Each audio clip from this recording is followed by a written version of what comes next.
શિક્ષકે પોતાની પાસેની 96 લખોટીઓ એક વર્ગના બધા બાળકોને સરખી સંખ્યામાં વહેંચી તો એક પણ લખોટી વધી નહીં.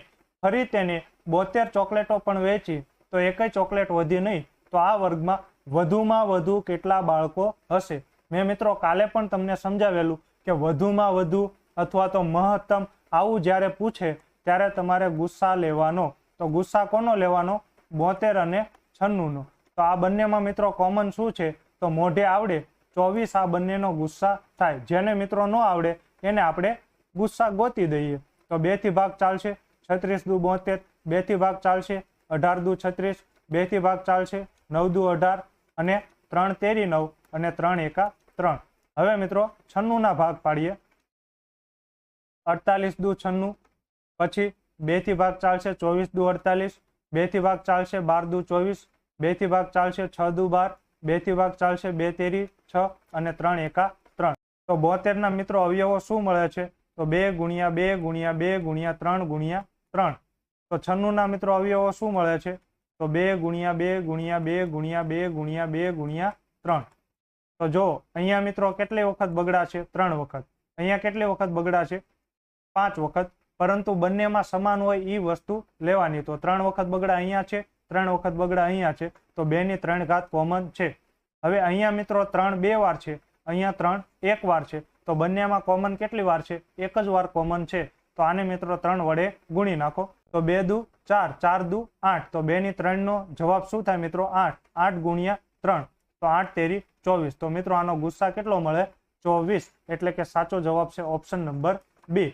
અથવા તો મિત્રો મેં તમને શોર્ટકટ શીખવાડેલી હતી કે જે જવાબ આવશે એ 96 ને અને 72 ને ભાગી શકે એવો જવાબ આવશે. તો અહીંયા મિત્રો જો 18 ના ઘડિયામાં ક્યાંય 96 ન આવે એટલે કે ઓપ્શન નંબર A ક્યારેય ન આવે. તો મિત્રો 12 ના ઘડિયામાં 96 પણ આવે અને 12 ના ઘડિયામાં 72 પણ આવે. એવી જ રીતે 6 ના ઘડિયામાં 96 પણ આવે અને 6 ના ઘડિયામાં 72 પણ આવે. એટલે મિત્રો તમારે આ રીત શીખવી જરૂરી છે. આગળનો પ્રશ્ન જોઈએ. નીચે પૈકી કયો વિકલ્પ સાચો છે? 2 એ 4 નો અવયવી છે. મેં તમને વિશેષાંક નંબર 1 ના સોલ્યુશનમાં સારી રીતે સમજાવેલું છે કે અવયવ કોને કહેવાય અને અવયવી કોને કહેવાય. તો 4 નો અવયવી મિત્રો કયો થાય? તો 4, 8, 12, 16, 20, 24 આ બધા મિત્રો શું થાય? અવયવી. તો 2 થોડો 4 નો અવયવી છે એટલે કે પેલું વિધાન કેવું છે મિત્રો? ખોટું છે. 2 અને 8 નો ગુસ્સા મિત્રો 16 થાય. તો ગુસ્સાનો અર્થ શું થાય? બંનેમાં શું કોમન છે? તો 2 અને 8 માં કોમન શું છે મિત્રો? 2. તો ગુસ્સા કેટલો થાય? 2. અથવા તો મિત્રો તમને આમ ન સમજાય ને તો એક વસ્તુ યાદ રાખજો, ગુસ્સા હંમેશા આપેલી સંખ્યામાંથી જે નાની સંખ્યા હોય ને એની જેવડો અથવા તો એનાથી પણ નાનો હોઈ શકે. તો અહીંયા મિત્રો ગુસ્સા કાં તો 2 અથવા 2 થી નાનો હોઈ શકે. તો ક્યારેય ગુસ્સા 16 થાય નહીં. એટલે કે ઓપ્શન નંબર B સાચો નથી. 2 મિત્રો અવિભાજ્ય સંખ્યા છે. તો આ તો જગ જાહેર વાત છે કે 2 અવિભાજ્ય સંખ્યા છે. તો સાચો જવાબ છે ઓપ્શન નંબર C. આગળનો પ્રશ્ન જોઈએ. સંખ્યાઓ 10, 15 અને 20 ના ગુસ્સા તથા લસાનો ગુણાકાર કેટલો? તો અહીંયા મિત્રો જોઈને જ આપણને ગુસ્સા ખબર પડી જાય કે આનો ગુસ્સા કેટલો થશે? 5. હવે મિત્રો લસા માટે પણ નિહણી મેથડ કરવાની જરૂર નથી. મોઢે આવડે પરંતુ તમને એમ થશે કે તમે કરાવ્યું નહીં એટલા માટે હું સોલ્યુશન કરાવી દઉં છું. તો સૌથી પહેલા તો મિત્રો 2 થી ભાગ ચાલશે. 2 પંચા 10, 15, 2 દાન 20. હજુ મિત્રો 2 થી ભાગ ચાલશે. 5, 15 અને 2 પંચા 10. હવે મિત્રો 3 થી ભાગ ચાલશે. તો 3 પંચા 15 અને 5 એમની. હવે મિત્રો 5 થી ભાગ ચાલશે. 5 એકા 5, 5 એકા 5 ને 5 એકા 5. તો લસા મિત્રો કેટલો થાય? તો 2 ગુણ્યા 2 ગુણ્યા 3 ગુણ્યા 5. તો 2 દુ 4, 4 તેરી 12 અને 12 પંચા 60. તો લસા કેટલો થાય છે મિત્રો? 60. અને ગુસ્સા કેટલો થાય છે? 5. તો તમને પૂછ્યું છે બંનેનો ગુણાકાર. તો 6 પંચા 30, પાછળ 1 0. એટલે કે સાચો જવાબ આવશે ઓપ્શન નંબર A. 300 મિત્રો સાચો જવાબ છે. હવે મિત્રો પરીક્ષામાં તમારે આવું કશું કરવાની જરૂર નથી. મેં તમને શીખવાડેલું છે મોઢે લસા કેમ મળે. તો આમાંથી મોટી સંખ્યાને પકડો. હવે મોટી સંખ્યાનો ઘડિયો બોલ. તો 20 એકા 20. 15 ના ઘડિયામાં કે 20 નો આવે. 20 દુ 40. તો 15 ના ઘડિયામાં કે 40 નો આવે. 20 તેરી 60. તો 15 ના ઘડિયામાં 60 આવે. 15 ચોકું 60 અને 10 ના ઘડિયામાં 60 આવે. 10 છક 60. એટલે કે લસા મિત્રો કેટલો થાય? 60 અને ગુસ્સા છે 5. તો બંનેનો ગુણાકાર કેટલો થાય મિત્રો? 300. આગળનો પ્રશ્ન જોઈએ. બે સંખ્યાઓનો ગુસ્સા 23 હોય તથા તેમના લસાના અન્ય બે અવયવો 13 અને 14 હોય તો તે બે સંખ્યાઓ પૈકી મોટી સંખ્યા કઈ હશે? તો મિત્રો મેં તમને સમજાવેલું છે કે જે પણ સંખ્યા હશે, માની લો કે બે સંખ્યા છે એ અને બી. હવે ગુસ્સા તો મિત્રો બંનેમાં કોમન હોય, તો ગુસ્સા તો અહીંયા પણ 23 હશે અને અહીંયા પણ 23 ના મલ્ટિપલમાં હશે. હવે તમને કહ્યું છે કે તેમના લસાના અન્ય બે અવયવો 13 અને 14 હોય, તો મિત્રો 13 છે એ કેવી સંખ્યા છે?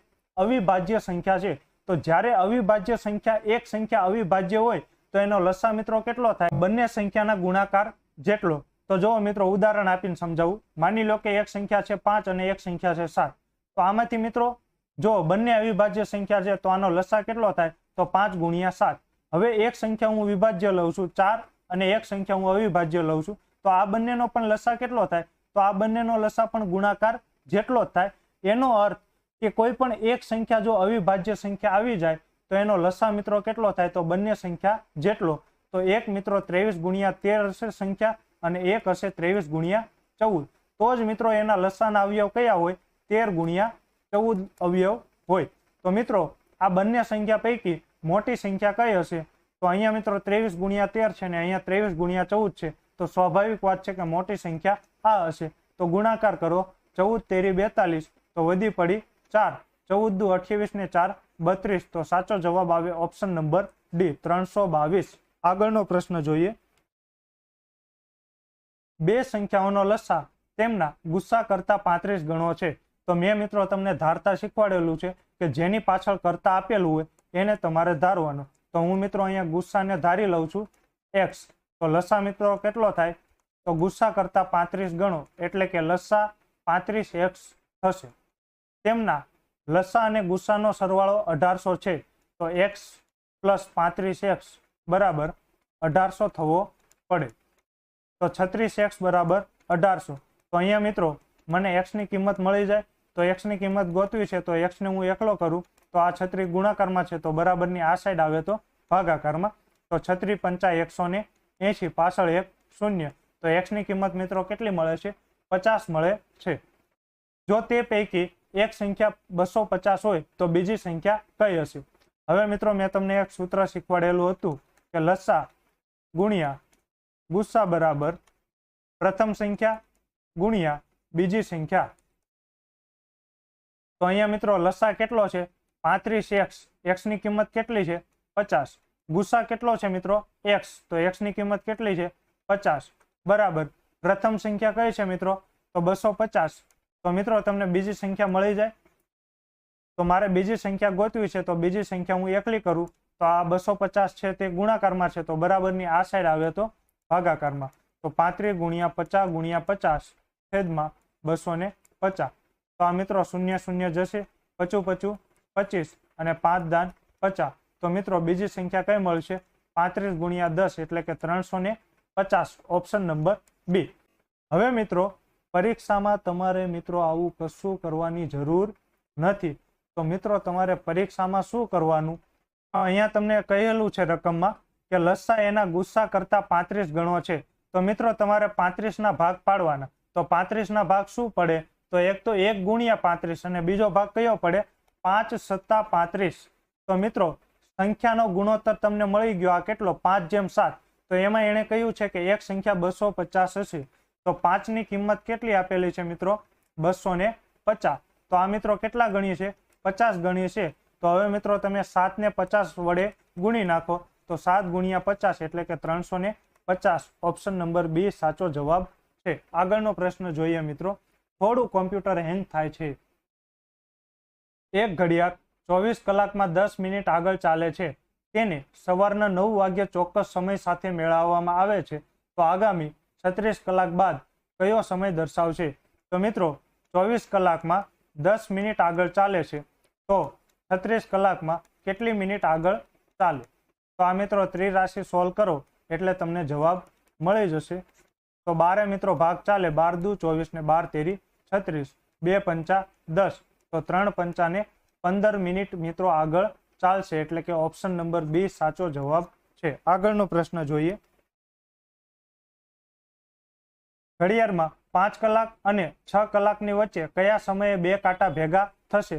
તો આ દાખલો મિત્રો મેં તમને 3 રીતથી આગળના વિશેષાંકના સોલ્યુશનમાં સમજાવેલો છે. તો એ ત્રણેય રીત તમારે જોવી હોય તો આગળના વિશેષાંકના સોલ્યુશન જોઈ લ્યો. અત્યારે મિત્રો હું માત્ર ને માત્ર બીજી અને ત્રીજી રીત કરાવવા માંગુ છું. તો અહીંયા મિત્રો તમને કહ્યું છે કયા સમયે બે કાંટા ભેગા થશે. તો જ્યારે ભેગા થવાની વાત હોય ત્યારે 60/11 તો મૂકી જ દેવાના, અને આ 2 કલાકમાંથી નાની કલાક કઈ તો 5 અને 6 માંથી નાની કલાક છે 5. તો બસ મિત્રો આનો તમે સાદું રૂપ આપો એટલે તમારો જવાબ. તો 60×300/11. આને મિત્રો મિશ્ર અપૂર્ણાંકમાં ફેરવો તો 11 વડે ભાગો તો 11 દુ 22, 8 વધ્યા, બાજુમાંથી ઉતાર્યા 0, તો 11 × 7 = 77. તો 80 માંથી 77 જાય તો 3, એટલે કે 27 પૂર્ણાંક જે શેષ વધે તે ઉપર, જેના વડે ભાગો તે છેદમાં. તો 27.3/11 એટલે કે ઓપ્શન નંબર સી સાચો જવાબ છે. અથવા તો માની લો કે તમારે આટલું પણ ન કરવું હોય તો મેં તમને કહેલું હતું કે આ બંને અંકોનો સરવાળો 10 થવો પડે અને છેદમાં હંમેશા કેટલા હશે? 11 હશે. તો અહીંયા મિત્રો જો બધાના છેદમાં 11 છે, તો આ બંને સંખ્યાનો સરવાળો 10 થવો પડે.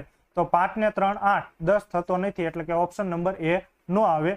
5 ને 3 8 એટલે કે 10 થતો નથી, ઓપ્શન નંબર બી નો આવે. 7 ને 3 10 આવી શકે, 8 ને 3 11 એટલે કે ઓપ્શન નંબર ડી પણ આવે નહીં. તો સાચો જવાબ છે ઓપ્શન નંબર સી. આગળનો પ્રશ્ન જોઈએ. ઘડિયાળમાં 5 વાગ્યા છે, તેના મિનિટ કાંટા અને કલાક કાંટા વચ્ચે કેટલા અંશનો ખૂણો બનશે? તો અહીંયા મિત્રો જો મિનિટ છે જ ને, તો ડાયરેક્ટ મિત્રો 5 અને 0 બાદ થાય તો 5 આવે, એને મિત્રો 30 વડે ગુણી નાખો તો 30×5 150. અહીંયા મિત્રો મિનિટ છે જ નહીં, તો મિનિટના અડધા તમારે ઉમેરવાની જરૂર જ નથી, એટલે કે સાચો જવાબ આવશે ઓપ્શન નંબર એ. આગળનો પ્રશ્ન જોઈએ. સવારના 6 વાગ્યાથી સાંજના 6 વાગ્યા સુધી બંને કાંટા એકી સાથે કેટલી વાર આવશે? એટલે મિત્રો અહીંયા કોની વાત છે કે બંને કાંટા 12 કલાકમાં ભેગા કેટલી વાર થશે, આ તમને પ્રશ્ન પૂછેલો છે. તો તમને મિત્રો સાહેબે સારી રીતે સમજાવેલું હશે કે 1 કલાકમાં 1 વાર ભેગા થાય, તો 12 કલાકમાં મિત્રો કેટલી વાર થાય? 11 વાર ભેગા થાય. કેમ 11 વાર? કેમ કે માની લો કે મિત્રો આ ઘડિયાળ છે, અહીંયા છે 12, અહીંયા છે 11 અને અહીંયા છે 1. તો 11 અને 12 વચ્ચે ભેગા થતા નથી, એવી જ રીતે 12 અને 1 વચ્ચે ભેગા થતા નથી, પરંતુ એક્ઝેક્ટ 12 ઉપર એક વખત ભેગા થાય. તો મિત્રો જ્યારે 12 કલાકની વાત આવે ત્યારે તમારે એક વખત બાદ કરી નાખવાનું. તો 12 માંથી 1 બાદ કરો એટલે કે 11 વખત ભેગા થાય. તો હવે મિત્રો અહીંયાનો સમયગાળો તમે જોવો તો અહીંયા 11 થી 1 નો સમાવેશ થઈ જાય છે. તો મિત્રો તમે 6 વાગ્યાથી ફરી વખત 6 ઉપર આવો તો 11 થી 1 નો સમાવેશ થઈ જાય, એટલે ટોટલ કલાક છે 12. તો એમાંથી મિત્રો એક વખત બાદ કરી નાખો તો 12 માંથી 1 જાય તો 11, એટલે કે સાચો જવાબ છે ઓપ્શન નંબર સી. આ દાખલાનું સોલ્યુશન પણ મેં તમને આગળ સારી રીતે સમજાવેલું છે. આગળનો દાખલો જોઈએ. 3 અને 30 કલાકે ઘડિયાળના બે કાંટા વચ્ચે કેટલા અંશનો ખૂણો બને? તો જ્યારે મિત્રો 30 મિનિટ થાય ત્યારે મિનિટ કાંટો મિત્રો કયા અંક ઉપર હશે? તો 6 ઉપર હશે. તો 3 અને 6 નો મિત્રો તમે બાદબાકી કરો તો જવાબ આવે -3. આને મિત્રો તમે 30 વડે ગુણી નાખો, 30 તેરી 90.